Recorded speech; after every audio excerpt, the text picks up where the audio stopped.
So we were reading clause 3 of article 243C. The legislature of a state may by law provide, क्या provide करे, आगे पढ़ते हैं हम next page पे.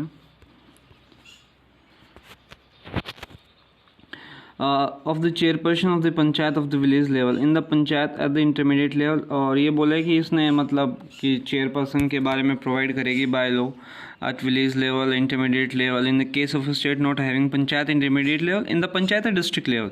तो बोला है कि सभी में चेयरपर्सन होना चाहिए, तीनों लेवल पे, 3 टायर सिस्टम है, तीनों टायर्स पे एक एक चेयरपर्सन होना चाहिए. फिर इसमें सब क्लॉज बी देखते हैं, बी में दे रखा है इसने of the chairperson of panchayat at the intermediate level in the panchayat district level. Same with the member of the house of the people and member of legislative assembly of a state representing constituencies which comprise wholly or partly panchayat at a level other than at village level in such panchayat. तो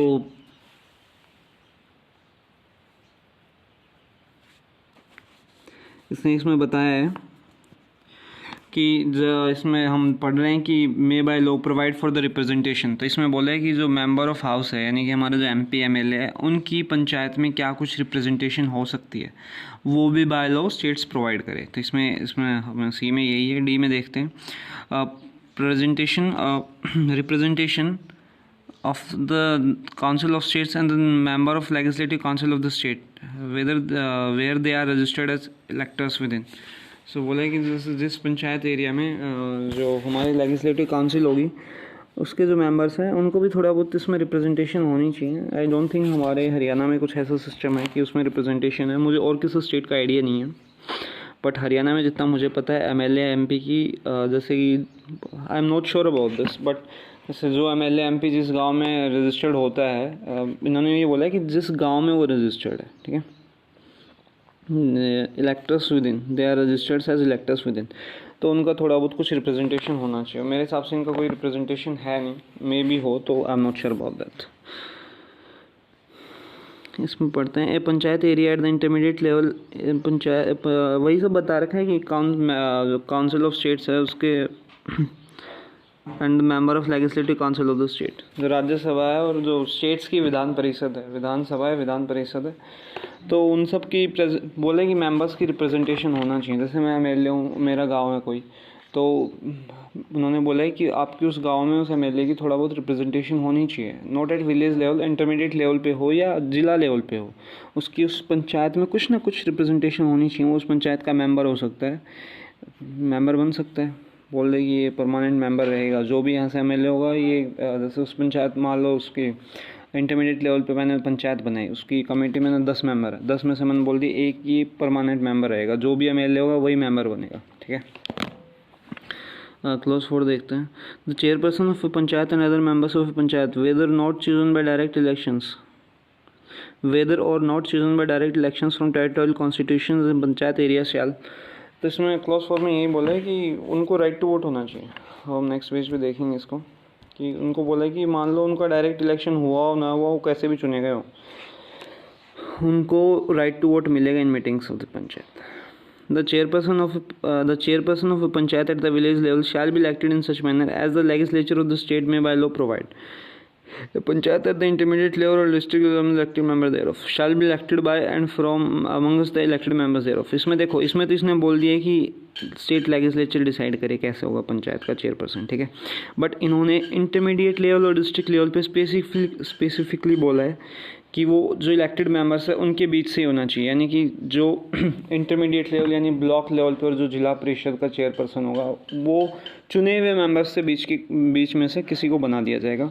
but जो पंचायत का village level पे होगा उसके लिए states provide करेंगे. तो most of the cases में क्या होता है कि विलेज का सरपंच हमेशा डायरेक्ट इलेक्शन से ही चुना जाता है. बट आप ब्लॉक और जब जिला परिषद की बात करोगे ना डिस्ट्रिक्ट लेवल पे, तो वहाँ पे जैसे चुनाव होकर मेंबर्स आ रखे हैं, वही अपना कोई एक चुन लेते हैं लीडर की, हाँ ये हमारा चेयरपर्सन होगा. एक बार मैं आपको पूरा ये रिवाइज़ करवा देता हूँ आर्टिकल. इसमें क्या दे रखा था मेनली, मैं आपको यही रिवाइज़ करवा देता हूँ. क्लॉज 3 इसमें 4 क्लॉज थे अपने. पहले 243C में 243C आर्टिकल में 4 क्लॉज थे. पहले क्लॉज में इसने थोड़ा बहुत बता रखा है कि क्लॉज 1 तो आर्टिकल 243C में 2 क्लॉज हैं, 4 क्लॉज हैं। तो इसमें क्लॉज 1 एंड 2 में इसने जो वो बता रखा है कि शीट्स वगैरह और जो टेरिटोरियल कॉन्स्टिट्यूंसी है, नंबर ऑफ शीट्स अलॉटेड है, ये सब जो है रेशियो में बटना चाहिए एज़ फार एज प्रैक्टिकेबल, ठीक है। जैसे क्लॉज 3 है, इसमें इसने रिप्रेजेंटेशन को लेके बता रखा है कि इसमें फिर से मैं आपको पढ़ रहा हूँ क्लॉज 3 आर्टिकल 243C में क्लॉज 3 में पढ़ रहा हूँ मैं, sub clause A the legislature of a state may by law provide for the representation of the chairperson of the panchayat at the village level, in the panchayat at the intermediate level, in case of state not having panchayat at the district level। तो इसमें वही सब बता रखा है कि chairperson होना चाहिए, member of house of people और member of the legislative assembly की कुछ रिप्रेजेंटेशन मिलनी चाहिए, काउंसिल ऑफ स्टेट्स का मेंबर हो या member of legislative council of states हो, उसको कुछ रिप्रेजेंटेशन मिलनी चाहिए। तो इसलिए सब क्लॉज 3 में दे रखा था। क्लॉज 4 में दे रखा है, क्लॉज 4 में थोड़ा बहुत चेयरपर्सन का बता रखा है। The chairperson of panchayat other members of panchayat को राइट टू वोट होगा, भले ही वो डायरेक्टली इलेक्ट हुए और ना हुए हो। क्लॉज 4 में ही दे रखा है। क्लॉज 5 में फिर चेयरपर्सन के बारे में बता रखा है कि चेयरपर्सन कैसे क्या चुना जाएगा। ये था हमारा article 243C। Now let's move on to the article 243D, reservation of seats. तो रिजर्वेशन ऑफ सीट्स के बारे में मैंने आपको बताया था शायद स्टार्टिंग में, पर चलो हम दोबारा पढ़ते हैं इसको। Sheets shall be reserved for the scheduled caste and scheduled tribes. In every panchayat, the number of sheets show reserved shall be here as nearly as may the same proportion to the total number of sheets to be filled by direct election in that panchayat as population. तो इसमें मैं आपको ना एक बार थोड़ा फटाफट पढ़ के बता देता हूँ इसका सेंस क्या है। इसमें panchayat as the population of schedule caste in that panchayat area और schedule tribe in panchayat area be ad seat में भी allotted by rotation to constitution panchayat. तो इसमें बोला कि जितने उनकी पॉपुलेशन है शेड्यूल कास्ट और शेड्यूल ट्राइब की, उसी हिसाब से उनका सीट रिजर्वेशन होगा। जो हमारा इसमें पूरा है, इसने यही दे रखा है कि जो उसमें मतलब इसमें क्या दे रखा है पूरे में कि जितनी उनकी उस टेरिटोरियल कॉन्स्टिट्यूंसी में जितना उनका पॉपुलेशन है उतनी ही इनकी सीट रिजर्वेशन होगी। जैसे आता है ना कई बार गांव में चुनाव होते हैं, तो एक बार तो आता है कि कोई भी लड़ सकता है, ठीक है। फिर आता है कि इस बार शेड्यूल कास्ट ही लड़ सकती है। फिर आता है कि इस बार वुमेन ही लड़ सकती है, कोई भी कास्ट की हो। फिर आता है कि इस बार शेड्यूल कास्ट की वुमेन ही लड़ सकती है, ठीक है। तो वो चुने कैसे जाते हैं, जैसे एक बॉक्स में सभी गाँव की स्लिप्स बनाई जाती हैं और जो CM है वो उठाता है उसमें से स्लिप्स, ठीक है। कुछ एक जितना मतलब उनको स्टेट्स में जितनी उनकी पॉपुलेशन है, जैसे पूरे स्टेट्स में मान लो शेड्यूल कास्ट की 33% पॉपुलेशन है, तो 33% चिट्स निकाल लेगा उस बॉक्स से, और जो विलेज का नाम आएगा उसमें उस शेड्यूल कास्ट से शेड्यूल ट्राइब्स के लिए सरपंच खड़ा हो सकता है।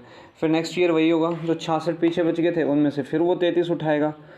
बाकी 66 में तो जनरल कोई भी लड़ सकता है, पर जो 33 सीट को निकालेगा ऐसे करके, जैसे मतलब जितना भी पॉपुलेशन है जिस हिसाब से भी ऐसे रोटेशन होती है हमेशा, ठीक है। समझ आया। एक बॉक्स होगा जिसमें सारे स्लिप्स डाले जाएंगे। फॉर एग्जांपल मान लो किसी स्टेट्स में जैसे 100 लोग हैं, ठीक है। 100 में से 20 शेड्यूल ट्राइब, 100 गाँव है, ठीक है। 100 में से ना पूरे स्टेट की पॉपुलेशन है मान लो 100 पीपल है, 100 में से 20 हैं शेड्यूल कास्ट और ट्राइब के, ठीक है। एक पार्टिकुलर जगह पे नहीं है, बिखरे हुए हैं अलग अलग, मतलब थोड़े थोड़े करके सभी कुछ उसमें विलेजेस में, ठीक है। पता नहीं नंबर ऑफ़ विलेजेस क्या है, बट मान लेते हैं कि कुछ नंबर ऑफ़ विलेजेस में, ठीक है। फॉर एग्जांपल मैंने मान लिया कि वो 10 नंबर ऑफ़ विलेजेस में, 10 विलेजेस में 100 लोग हैं, ठीक है। 100 में से 20 लोग हमारे शेड्यूल कास्ट और ट्राइब के हैं, तो 1/5 हो गए। तो अब होगा क्या, ऐसे ही इलेक्शन कैसे होंगे, 10 के 10 विलेजेस की सीट डाली जाएगी, क्योंकि पूरे स्टेट में उनकी पॉपुलेशन कितनी है, 1/5 है। टोटल नंबर ऑफ़ विलेजेस क्या हमारा 10 है, तो उसमें से 1/5, 10 विलेजेस में से 1/5 यानी कि 2 विलेजेस का नाम निकालेगा CM। उन 2 विलेजेस में रिजर्वेशन आएगी शेड्यूल कास्ट और ट्राइब की। नेक्स्ट ईयर फिर ऐसे ही होगा, जो 8 बच गए उनमें से 2 निकालेगा, फिर जो 6 बच गए उनमें से 2 निकालेगा। इस प्रकार सभी विलेजेस का नंबर आता है। ऐसे इतना कुछ पर्पज़ का नहीं था, but it was just for knowledge. So now let's read Clause 2. Not less than 1/3 of the total number of sheets reserved under Clause 1.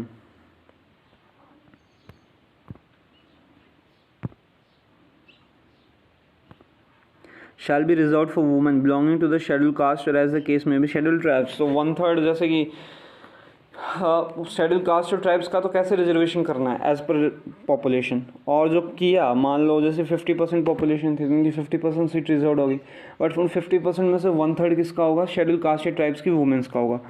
All round भी 1/3 होगा वुमेन का, पर जैसे शेड्यूल कास्ट और ट्राइब में 1/3 होगा, बट जो शेड्यूल जैसे मैंने मान लो मानना कि ये सिंपल सी चीज़ है, 1/3 होगा रिजर्वेशन वुमेन्स का, ठीक है, भले वो शेड्यूल कास्ट ऑल राउंड 1/3 है और शेड्यूल कास्ट और ट्राइब्स में पार्टिकुलरली 1/3 ही है। क्लॉज 3 क्या है दे रखे हैं, not less than 1/3 of the number of the seats reserved for women belonging to the schedule caste and schedule tribes of the total number of seats to be filled by direct elections in every panchayat shall be reserved for women and such seats may be allotted by rotation to the different constituencies in a panchayat। तो जो women's की seat reservation है याद रखना पंचायत में 1/3 है, ठीक है। अब पार्टिकुलरली पूछता है कि शेड्यूल कास्ट और शेड्यूल ट्राइब्स में कितनी रिजर्व है, उसमें भी 1/3 ही है।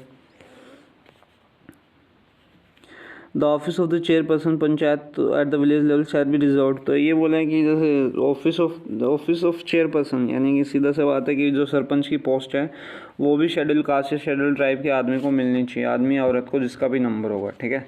तो हमारे आते हैं कि इस बार सिर्फ एक शेड्यूल कास्ट का ही चुनाव लड़ सकता है, आता है ना ये, या ये भी आता है कि शेड्यूल कास्ट की वुमेन का चुनाव लड़ सकता है, या फिर ये आता है कि पूरे गांव में से कोई वुमेन ही चुनाव लड़ेगी, चाहे कोई भी लड़े। तो उस टाइम जनरली हमारे जनरल कैटेगरी का ही बनता है, ठीक है, गाँव में। क्लॉज 4 में दे रखा है the office of the chairperson in the panchayat shell be reserved for the वही दे रखा है वुमेन के लिए रिजर्व होना चाहिए। अब इसमें हम ये प्रोवाइडेड पढ़ते हैं, प्रोवाइड क्या दे रखा है इसको पढ़ रहे हैं। Provided that the number of office of chairperson reserve for the schedule caste and schedule tribes in the panchayat at each level in any state shall be as nearly as may be the same proportion of the total number of such offices in the panchayat at each level of the population of schedule caste in the state और of the schedule tribes in the state B to the total population of the state. इसमें कुछ नहीं है, वही population वाला बता रखा है कि जितनी उनकी पॉपुलेशन है उसी हिसाब से उनकी सीट रिजर्व होनी चाहिए, ठीक है, उतने ही उनके नंबर ऑफ सरपंच होनी चाहिए जितनी उनकी स्टेट्स में पॉपुलेशन। स्टेट में वो 100 में से 70 हैं तो उनके 70 सरपंच मिलने चाहिए, 100 में से वो 10 हैं तो उनके 10 सरपंच मिलने चाहिए, उनकी सीट्स रिजर्व होनी चाहिए, ठीक है, मौका तो सभी को मिलना चाहिए ना। सो फिर हम इसका वो अब पढ़ेंगे हम क्लॉज 5। अभी इतना थोड़ा अच्छे से सेट हुई नहीं हैं चीज़ें, तो आपको एडजस्ट करना पड़ेगा इसी में। Provided further that not less than 1/3 of the total number of the office chairperson in the panchayat at each level shall be reserved for women. वही दे रखा है कि वुमेन्स के लिए 1/3 रिजर्व होना चाहिए चेयरपर्सन की post. Provide also the number of offices reserve under this clause shall be allotted bye rotation in different panchayat. तो रोटेशन तो होती है, मैंने आपको बताया कि रोटेशन का तरीका क्या है, वो मैंने आपको बता दिया। The reservation of seats under clause 1 and 2 and the reservation of office of chairperson other than reservation for women under clause 4 shall cease to have effect on the expiration of the period specified in article 334। तो हमने article 334 में शायद मेरे हिसाब से ना ये ऐसा कुछ दे रखा है कि कब तक जो है ये रिजर्वेशन मिलेगा शेड्यूल कास्ट एंड ट्राइब्स को। आई am not sure about it, आप पढ़ लेना एक बार। तो ये बोल रखा है कि